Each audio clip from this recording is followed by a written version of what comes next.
தன்னுடைய மனைவிக்காக பல ஆண்டுகள் ராமர் போரிட்டு அதுக்கப்புறமா மீட்ட நிலையில அப்படிப்பட்ட ராமர் கோயில்ல மனைவிய கைவிட்ட பிரதமர் மோடி எப்படிங்க பூஜையை செய்ய முடியும் அப்படின்னு இந்த மாதிரியான சர்ச்சைக்குரிய கருத்தை எக்ஸ் தளத்துல பதிவிட்டிருக்காரு சுப்பிரமணிய சுவாமி அவர்கள். இதுக்கு கடும் எதிர்ப்புகளும் விமர்சனங்களும் கிளம்பி இருக்கு. வாங்க இதை பத்தி விரிவா இந்த வீடியோல பார்க்கலாம். கிட்டத்தட்ட 1000 கோடி ரூபாய் செலவுல ரொம்ப ஆண்டுகளா காத்துட்டு இருந்த ராமர் கோயில் அயோத்தியில கட்டப்பட்டு அதனுடைய கும்பாபிஷேகம் ஜனவரி 22ஆம் தேதி நடக்க இருக்கக்கூடிய சூழல்ல தான் கும்பாபிஷேக பூஜையில ராமர் சிலையை எடுத்துட்டு வந்து சிறப்பு பூஜையை பிரதமர் மோடி அவர்கள் பண்ணுவாரு அப்படின்ற மாதிரி சொல்லப்பட்டிருந்தது. இப்போ இது சம்பந்தமா தான் பாஜக மூத்த தலைவர் சுப்பிரமணிய சுவாமி அவர்கள் ஒரு கருத்து தெரிவிச்சிருந்தாரு. தன்னுடைய மனைவிக்காக பல ஆண்டுகள் ராமர் போரிட்டு அதுக்கப்புறமா சீதையை மீட்டிருந்தாரு.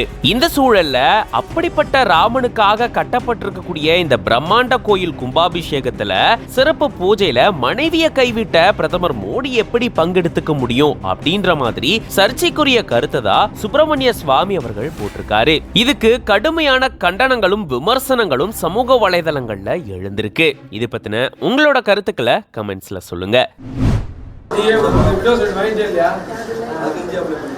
அப்ளை பண்ண ரேஷன் கடையில் 1000 ரூபாய் பணம் வருதா? அது வேண்டாம் எழுதி கொடுத்து இது வாங்கிக்கிறேன் சார். ஆமா, இது 1200 ரூபா. அதான் விடவே சர்டிஃபிகேட் வாங்கிட்டு அப்ளை பண்ணா வந்துடும். நீ இது வாங்கிட்ட அப்ளை பண்ணி எம்எல்ஏ நான் என்ன படிச்சிருக்கேன் என்ன படிச்சிருக்கேன்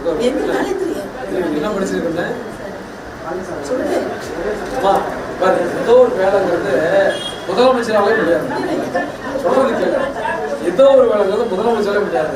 இங்க வேலை இருந்து நீ சொல்லணும்னு தான் நான் சொல்றேன். இப்ப என்ன நாமக்கல் கலெக்டர் வேகன்ட் அம்மா நான் தான் சொல்றேன் தாயே. அம்மா நான் சொல்றேன் உறுதியா வேலை வாங்கி தரேன். இங்க வேலை இருக்குன்னு சொல்லு. இங்க வேலை இருக்குன்னு சொல்ல வாங்கி தரேன். நான் வாங்கி தரேன் வேலை. நீங்க பாரு ஏதோ ஒரு வேலைன்னு சொன்னா வாங்கி தரேன். ஏதோ ஒரு வேலைனா எப்படிங்க வாங்கி தர முடியும்? முதல்வரால கூட ஏதோ ஒரு வேலைனா வாங்கி தர முடியாது. என்ன வேலை வேணும்னு சொல்லுங்க, எங்க வேலை இருக்குன்னு சொல்லுங்க, வாங்கி தரேன் அப்படின்ற மாதிரி சட்டமன்ற உறுப்பினர் ஒரு விதவை பெண் கிட்ட இந்த மாதிரியான ஒரு பதில் அளிச்சிருக்காரு. இது சம்பந்தமான வீடியோ இப்போ வெளியாகி இருக்கு. மக்களுடன் முதல்வர் திட்டம் இல்லம் தேடி சேவை அப்படின்ற புதிய திட்டத்தை தமிழக அரசு அறிமுகப்படுத்தி அதை செயல்படுத்திட்டு வராங்க. இதுக்கான முகாம்கள் அமைக்கப்பட்டிருக்கு. அந்த முகாம்கள்ல பொதுமக்கள் தங்களுடைய தேவைகளையும் கோரிக்கைகளையும் முன்வச்சு வராங்க. இது தமிழக அரசு சார்பில் எடுக்கப்பட்ட ஒரு முன்னெடுப்பு. கள ஆய்வுல முதலமைச்சர் அப்படின்ற முன்னெடுப்புல தான் இந்த மாதிரி தினந்தோறும் அரசு துறைகளை அணுகக்கூடிய பொதுமக்களுக்கும் அரசு அலுவலர்களுக்கும் வழங்கக்கூடிய சேவைகள் சம்பந்தமான புரிதலை வழங்குறதுக்காக இந்த மாதிரியான முகாம்கள் அமைக்கப்பட்டு வரதா சொல்லப்படுது. இதுக்காக ஒவ்வொரு மாவட்டத்திலும் இந்த மாதிரி முகாம்கள் நடத்தப்பட்டு வருது. அதுல ஒரு பகுதி தான் சேலம் சிவதாபுரம் பகுதியிலும் நடந்திருக்கு. இதுல ஏராளமான பொதுமக்கள் தங்களுடைய கோரிக்கைகளை முன் வச்சிருந்திருக்காங்க.